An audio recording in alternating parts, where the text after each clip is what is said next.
Right. Hi, everyone. Okay, so you can probably see some books on the side of my screen because we're going to talk about something fun today, which is I want to give you a little bit of insight into my own learning process or what I do whenever I am learning or doing something new and how I do it. And this actually reminds me of a question. I can't remember who asked me on a live stream, maybe like a week or two ago, when she said, how do you decide what strategies, or no, how long do you focus on a strategy for before you give up or you decide it's not worth it? And I said forever, right? Because I don't go into a new strategy until I've decided this is the next best strategy. I'm prepared to fail. I don't expect to necessarily have it take off right away, but I'm prepared. I don't start something unless I'm prepared to really commit everything I can to it. And so I wanted to share a little bit today about an insight into how I do that for every single thing that I do. And this goes from the example I'm going to share is how I learned to sell at the beginning of my first online business when I had no sales background. I've shared before, I grew up in an environment where everyone in my family and I was taught that selling is bad, that only used car salesmen do sales, and everyone else, if you have to sell, you just don't do it. And I didn't know how to sell. I felt bad about it. It just felt like not something you're supposed to do. And so for all of those reasons, once I realized, you know what, if I don't get over this and learn how to do this well and in a way that I can wrap my head around, right, then I am going to fail. So back to this attitude of what it is that how I approach every new thing. Right? I don't expect it to be easy, and I don't expect to succeed right away. And these are really two important skills and approaches that I have really had to train myself to do over the years. I think we talked where I see quite often, even if you're humble and you're very grounded, there might be this assumption that, hey, you know what, I'm going to put out an email, I'm going to put out a promotion, I'm going to do this new thing, and it's just going to be the easiest thing ever, and it should obviously work. Right? I'm not saying that can't happen, but I don't expect, even nowadays with the audience, the social proof, my own skills at what I teach and conveying its value to people, I don't expect any new product, any new campaign I put out to go and take off right away. I plan for the goals I want to hit, but I also, I don't expect to fail, but I plan for also what I'm going to do if things don't go as well as planned. So I don't expect that success right away. And I'm sharing that because that's a key mentality I have when I'm learning a new thing or doing a new thing.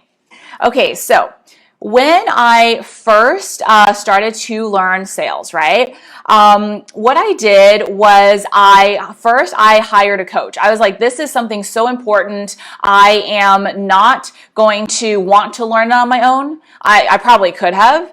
I definitely could have. We can all learn things on our own, but I wanted to do it fast and I wanted to do it well, and I wanted the benefits that a coach could give me. And so I hired a sales coach who had over her career done, I don't even know, maybe hundreds of millions in sales, and said, okay, let's really, let's work on this. And so I worked with her for quite a few months. That being said, what she was helping me with was how to have sales conversations in my business. That was her area of expertise and helping me feel good about doing sales. I knew there was a lot of other things related to sales that I wanted to learn that maybe I wouldn't be able to learn from her all at once, or that maybe she wasn't the best person to help me with, or maybe she would teach me something and I wouldn't hear it in the way that I needed to hear it. And so I went out there. I didn't just rely on that one thing. And that's the first point I want to emphasize, which is that I never just do one thing and then expect it to be the only thing I need to do, right? I'm just like, hey, here's the first step. What are all the other ways that I can build on this? And so, I went and I Googled like sales courses and bought, I bought from websites that looked like they had been made in the 90s. And you know what I'm talking about, like those really old websites. Nothing wrong with that. but that gives you an idea for kind of the style, and just random e-courses, audios, ebooks on how to do sales that I could find to just really kind of learn as much as I could. That was, I guess, part 2 of the process. And then part 3 was books. I mean, whenever I'm learning something new, I always go to books. It's just, I've loved books since I was little, and I love paper books more than Kindle books, but, or ebooks. But, what I did was I bought a whole bunch of books on sales. Really, I Googled, top sales or books on sales recommendations, and I went through Amazon. I looked at the top ranks, and I bought the ones that caught my attention, basically, where the reviews were like, "This is so needed. You need to read this." And I bought all the ones that caught my attention, and I've added to that over the years. And so what ended up happening was, let me just pull this into view. Let me see if you can see it. Hold on, I'm trying to see my screen so that I want to make sure you guys can see. Okay, so I don't know if you can see here, but this is just a short stack of books of some of the sales, or most of the sales books that I've kept over the years, right? So I'm going to go over them. So it's heavy. I'm not going to keep holding it up, but you can see. And this is, I would say, maybe like a third of the total books I bought on this. I have some ebooks as well, and then some of the other ones that I've read over the years, I ended up donating because I was like, okay, got what I could out of them. And so, I mean, I guess if you're wanting to learn sales, you're going to get some good book recommendations, but that's not the main point of today's live stream, which is I want to kind of share with you my thought process for going through it. Now, the thing is, I'm not a speed reader. I do read pretty quickly, but not at a crazy rate. So a lot of these books, some of them I read cover to cover, but a lot of them, maybe I would thumb through the chapters and just read the things that really stood out to me. And so that's my learning process. But I was just always thinking through and observing, hey, how can I do this? How can I do this? And so here's what I did. The first book, or it's not the first book I read, but one of the first ones that made the biggest difference, and I recommend this all the time in my courses and whenever someone asks, is Neil Rackham's Spin Selling, right? So I started with this one, or this was one of the first ones I read, laid a really good foundation. Now this is becoming a book review. I'm going to try and keep it not too much a book review, but I started with that, and that's still, to this day, one of the best books I've ever read on sales, and it really helped me understand what is the point of selling. It's not just to ask questions, it's not to persuade anyone. Like, how do you really go deeper than that, right? And then over the year, and then some other classics, right?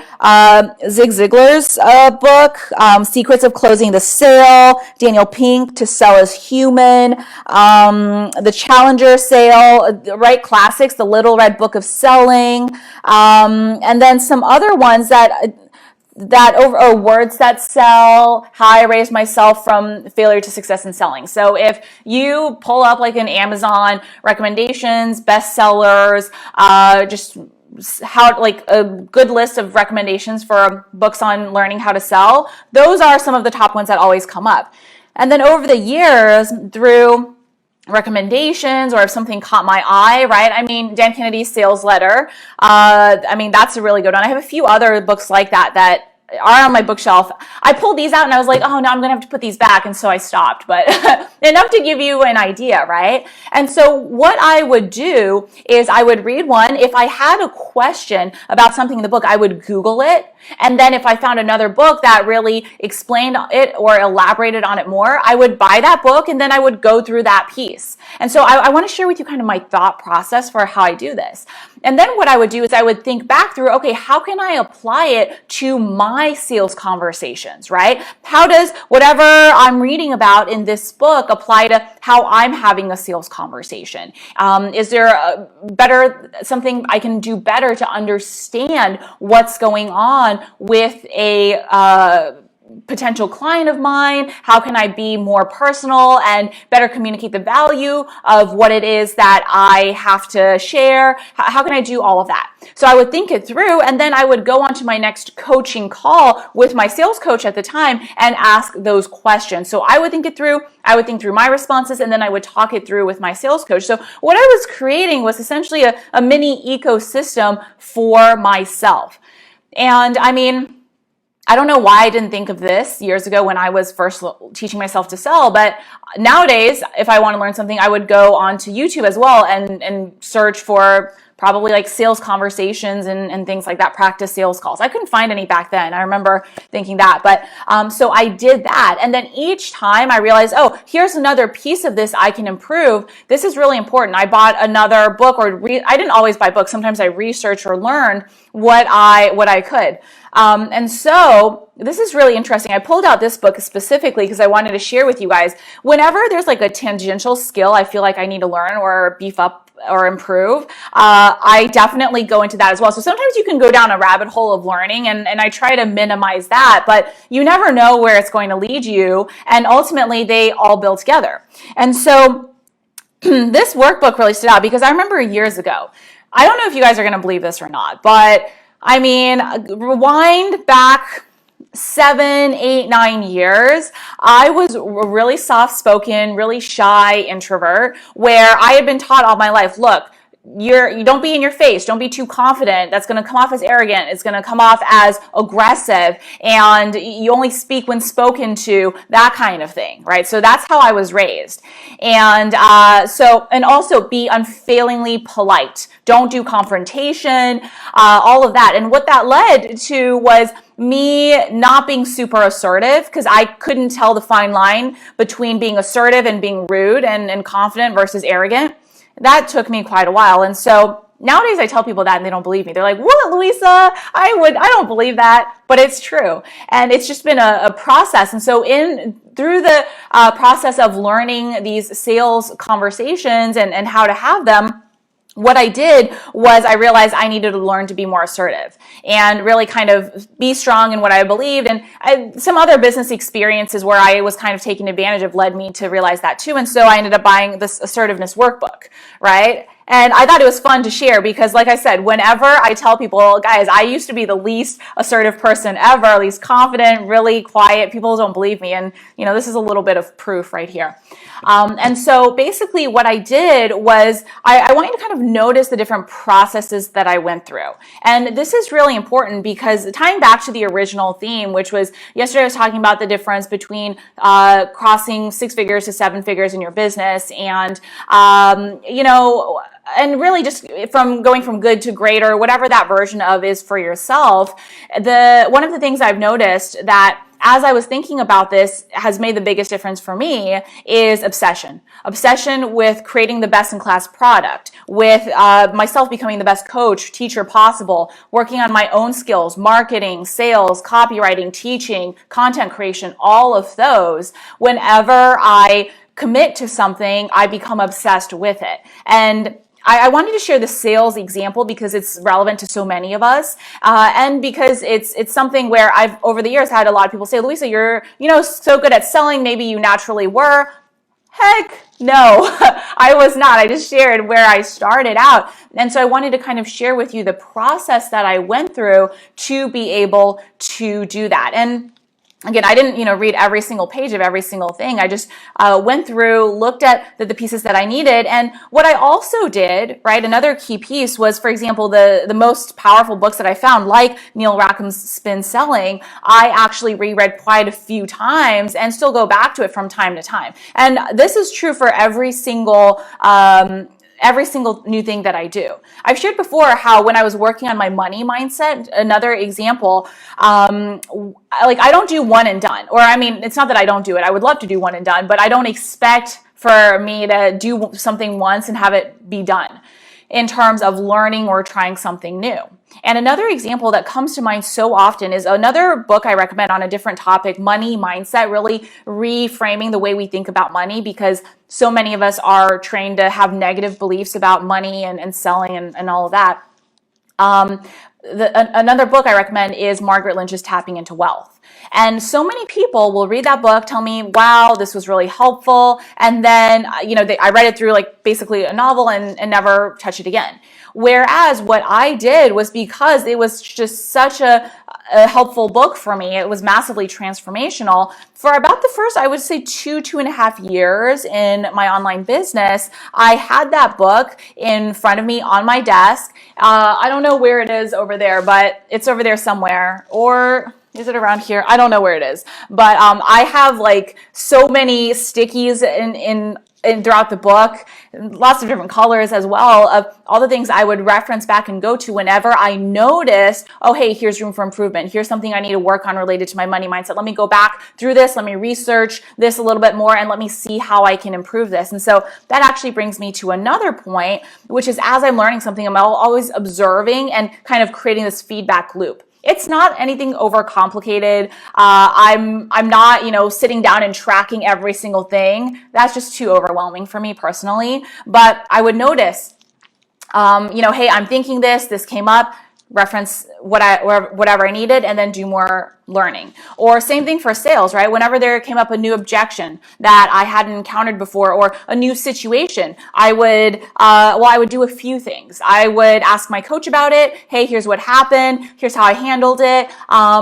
Here's how I feel like I could have handled it better. Can I get your thoughts? And notice, like I first thought it through for myself, right? And then I would do that, and then I would go back to a book if I needed additional clarification, and then I would educate myself on that a little bit more. And I mean, like I said, this is just a small list. And over the years, I mean, I'm noticing like Jordan Belfort's and Grant Cardone's sales books, because they've been,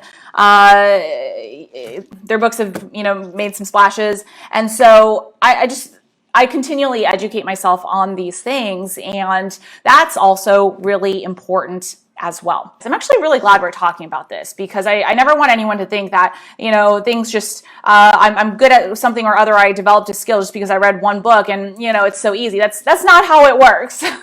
I'll end on one note that it just occurred to me I want to share, which is that, whenever I'm learning something new, I don't just stick with studying people in my industry. And I believe this is to be true and recommend this for anybody, no matter what industry they're in. And I'm pretty sure this is advice I read from some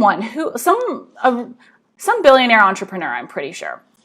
I don't remember who exactly. I just read and absorb so much information, like what we're talking about. I try to give credit wherever I can, but sometimes I forget who exactly to give credit to.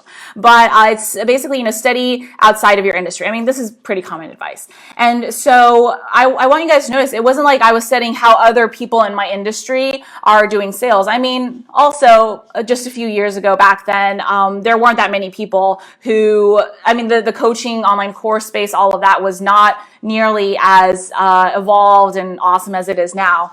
But I actually try to avoid studying too much in my industry. And that's because I think that creates a really kind of narrow focus on what's possible for you. And it creates this kind of incestuous, kind of content and skills and thought process. And I've always tried to avoid that. So notice, I studied this was a while back, Grant Cardone, Jordan Belfort, studied the classics, all of these things that I shared with you guys through. And like I said, this is about a third of the total, I think, books that are kind of about the amount of content. And, I worked with a sales coach who did have experience selling coaching, but their background was also in real estate.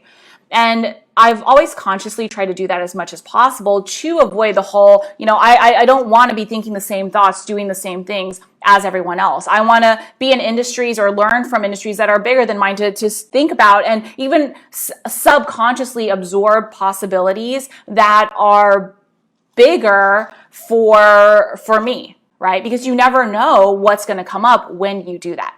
So that's the last thing I wanted to share, which, again, is not something that I see a lot of people in my industry talking about. So that is what I wanted to share with you guys for today. This was a lot of fun. So thanks, guys, for being here, and have a great rest of your day.